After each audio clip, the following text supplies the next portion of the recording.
ನಮಸ್ಕಾರ. 99% ಗೆಲ್ಲಬೇಕಾದ ಪಂದ್ಯವನ್ನ ಸೋತಿತು team India.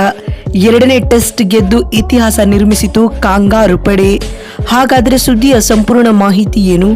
ಅಷ್ಟಕ್ಕೂ ಭಾರತ ಮತ್ತು ಆಸ್ಟ್ರೇಲಿಯಾ ನಡುವಿನ ಎರಡನೇ ಟೆಸ್ಟ್ ಪಂದ್ಯದ ಮೂರನೇ ದಿನದಾಟ ಹೇಗಿತ್ತು ಗೊತ್ತಾ? ಹೀಗೆ ಇದರೆಲ್ಲದರ ಬಗ್ಗೆ ಇವತ್ತಿನ ಈ ಒಂದು ವಿಡಿಯೋದಲ್ಲಿ ಕಂಪ್ಲೀಟ್ ಆಗಿ ತಿಳಿಸ್ಕೊಡ್ತಾ ಹೋಗ್ತೀನಿ.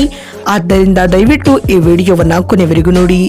ಆದರೆ ಅದಕ್ಕಿಂತಲೂ ಮುನ್ನ ನೀವು ಕೂಡ ಟೀಂ ಇಂಡಿಯಾದ ಅಪ್ಪಟ ಅಭಿಮಾನಿಗಳಾಗಿ ಈ ವಿಡಿಯೋವನ್ನ ನೋಡುತ್ತಿದ್ದರೆ ತಪ್ಪದೆ ಈ ಕೂಡಲೇ ಈ ವಿಡಿಯೋಗೊಂದು ಲೈಕ್ ಮಾಡಿ. ಹೌದು, ಅಡಿಲೇಡ್ನ ಓವಲ್ ಅಂಗಳದಲ್ಲಿ ನಡೆದ ಬಾರ್ಡರ್ ಗವಾಸ್ಕರ್ ಟೆಸ್ಟ್ ಸರಣಿಯ ದ್ವಿತೀಯ ಟೆಸ್ಟ್ ಪಂದ್ಯದಲ್ಲಿ ಟೀಂ ಇಂಡಿಯಾ ಆಸ್ಟ್ರೇಲಿಯಾ ತಂಡದ ವಿರುದ್ಧ ಹೀನಾಯ ಸೋಲು ಎದುರಿಸಿದೆ ಸ್ನೇಹಿತರೆ. ಆಸೀಸ್ ತಂಡದ ಈ ಭರ್ಜರಿ ಗೆಲುವಿನೊಂದಿಗೆ 5 ಪಂದ್ಯಗಳ ಟೆಸ್ಟ್ ಸರಣಿಯು ಇದೀಗ 1-1 ಅಂತರದಿಂದ ಸಮಬಲಗೊಂಡಿದೆ. ಇದಕ್ಕೂ ಮುನ್ನ ಈ ಪಂದ್ಯದಲ್ಲಿ ಟಾಸ್ ಗೆದ್ದ ಟೀಂ ಇಂಡಿಯಾ ತಂಡದ ನಾಯಕ ರೋಹಿತ್ ಶರ್ಮಾ ಮೊದಲು ಬ್ಯಾಟಿಂಗ್ ಆಯ್ದುಕೊಂಡರು. ಅದರಂತೆ ಮೊದಲು ಇನ್ನಿಂಗ್ಸ್ ಆರಂಭಿಸಿದ್ದ ಟೀಂ ಇಂಡಿಯಾಗೆ ಮಿಚೆಲ್ ಸ್ಟಾರ್ಕ್ 6 ವಿಕೆಟ್ ಕಬಳಿಸಿ ಆಘಾತ ನೀಡಿದರು. ಪರಿಣಾಮವಾಗಿ ಟೀಂ ಇಂಡಿಯಾವು ತನ್ನ ಪ್ರಥಮ ಇನ್ನಿಂಗ್ಸ್ನಲ್ಲಿ ಕೇವಲ 180 ರನ್ ಗಳಿಸಿ ಆಲ್ಔಟ್ ಆಯಿತು. ತಂಡದ ಪರ ನಿತೀಶ್ ಕುಮಾರ್ ರೆಡ್ಡಿ 42 ರನ್ ಬಾರಿಸಿ ಮಿಂಚಿದರು. ಇದಕ್ಕೆ ಪ್ರತ್ಯುತ್ತರವಾಗಿ ಪ್ರಥಮ ಇನ್ನಿಂಗ್ಸ್ ಆರಂಭಿಸಿದ ಆಸ್ಟ್ರೇಲಿಯಾ ತಂಡದ ಪರ ಮಾರ್ನಸ್ ಲಬುಷಿನ್ ಅರ್ಧಶತಕ ಬಾರಿಸಿದರು. ಇನ್ನು 5ನೇ ಕ್ರಮಾಂಕದಲ್ಲಿ ಕಣಕ್ಕಿಳಿದ ಟ್ರಾವಿಸ್ ಹೆಡ್ ಕೇವಲ 141 ಎಸೆತಗಳಲ್ಲಿ 4 ಭರ್ಜರಿ 6 ಹಾಗೂ 17 4ಗಳೊಂದಿಗೆ 140 ರನ್ ಚೆಚ್ಚಿದರು. ಈ ಭರ್ಜರಿ ಶತಕದ ನೆರವಿನಿಂದಾಗಿ ಆಸ್ಟ್ರೇಲಿಯಾ ತಂಡವು ಪ್ರಥಮ ಇನ್ನಿಂಗ್ಸ್ನಲ್ಲಿ 337 ರನ್ ಪೇರಿಸಿ ಆಲ್ಔಟ್ ಆಯಿತು.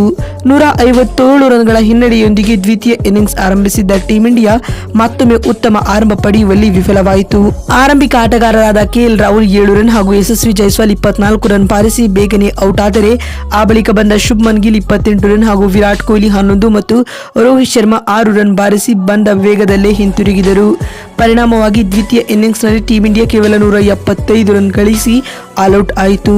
ಮೊದಲ ಇನ್ನಿಂಗ್ಸ್ನಲ್ಲಿನ 157 ರನ್ಗಳ ಮುನ್ನಡೆಯೊಂದಿಗೆ ದ್ವಿತೀಯ ಇನ್ನಿಂಗ್ಸ್ನಲ್ಲಿ ಕೇವಲ 19 ರನ್ಗಳ ಗುರಿ ಪಡೆದಂತ ಆಸ್ಟ್ರೇಲಿಯಾ ತಂಡವು 4ನೇ ಓವರ್ನಲ್ಲಿಯೇ ಗುರಿ ಮುಟ್ಟುವ ಮೂಲಕ 10 ವಿಕೆಟ್ಗಳ ಅಮೋಘ ಗೆಲುವು ದಾಖಲಿಸಿದೆ. ಇದರೊಂದಿಗೆ ಪಿಂಕ್ ಬಾಲ್ ಟೆಸ್ಟ್ನಲ್ಲಿ ಟೀಂ ಇಂಡಿಯಾ ಹೀನಾಯ ಸೋಲು ಅನುಭವಿಸುತ್ತಿರುವುದು ಇದು 2ನೇ ಬಾರಿ. ಇದಕ್ಕೂ ಮುನ್ನ 2020ರಲ್ಲಿ ಇದೇ ಅಡಿಲೇಡ್ನಲ್ಲಿ ನಡೆದ ಪಿಂಕ್ ಬಾಲ್ ಟೆಸ್ಟ್ ಪಂದ್ಯದಲ್ಲಿ ಟೀಂ ಇಂಡಿಯಾ 8 ವಿಕೆಟ್ಗಳಿಂದ ಸೋಲು ಅನುಭವಿಸಿತ್ತು. ಇದೀಗ ಮತ್ತೊಮ್ಮೆ ಡೇ ಅಂಡ್ ನೈಟ್ ಟೆಸ್ಟ್ನಲ್ಲಿ ಟೀಂ ಇಂಡಿಯಾಗೆ ಭಾರಿ ಮುಖಭಂಗ ಎದುರಾಗಿದೆ ಅಂತ ಹೇಳಬಹುದು. ನೋಡಿದ್ರಲ್ಲ ಬಂಧುಗಳೇ, ಭಾರತ ಮತ್ತು ಆಸ್ಟ್ರೇಲಿಯಾ ನಡುವಿನ 2ನೇ ಟೆಸ್ಟ್ ಪಂದ್ಯದ 3ನೇ ದಿನದಾಟ ಹೇಗಿತ್ತು ಅಂತ ತಿಳಿಸಿಕೊಡುವ ನಮ್ಮ ಈ ಪ್ರಯತ್ನ ನಿಮಗೆ ಇಷ್ಟವಾಗಿದ್ದಲ್ಲಿ ತಪ್ಪದೆ ಈ ವಿಡಿಯೋಗೊಂದು ಲೈಕ್ ಮಾಡಿ. ಅದೇ ರೀತಿ ಮಿಕ್ಕ 3 ಟೆಸ್ಟ್ ಪಂದ್ಯಗಳಲ್ಲಿ ಟೀಂ ಇಂಡಿಯಾ ಕಮ್ ಬ್ಯಾಕ್ ಮಾಡುತ್ತಾ ಅಥವಾ ಇಲ್ಲವಾ ಎನ್ನುವುದನ್ನ ಎಸ್ ಅಥವಾ ನೋ ಎಂದು ಕಾಮೆಂಟ್ ಮಾಡುವ ಮೂಲಕ ತಪ್ಪದೆ ತಿಳಿಸಿ. ಯಾಕಂದ್ರೆ ನಿಮ್ಮ ಒಂದೊಂದು ಕಾಮೆಂಟ್ ಒಂದೊಂದು ಲೈಕ್ ಕೂಡ ಬಹಳ ಬಹಳ ಮುಖ್ಯ. ವಿಡಿಯೋವನ್ನ ಇಲ್ಲಿವರೆಗೂ ನೋಡಿದ್ದಕ್ಕಾಗಿ ಧನ್ಯವಾದಗಳು. ಮತ್ತೊಂದು ವಿಡಿಯೋದಲ್ಲಿ ಸಿಗ್ತೀನಿ. ಅಲ್ಲಿವರೆಗೂ ನಮಸ್ಕಾರ, ಧನ್ಯವಾದಗಳು ಸ್ನೇಹಿತರೆ.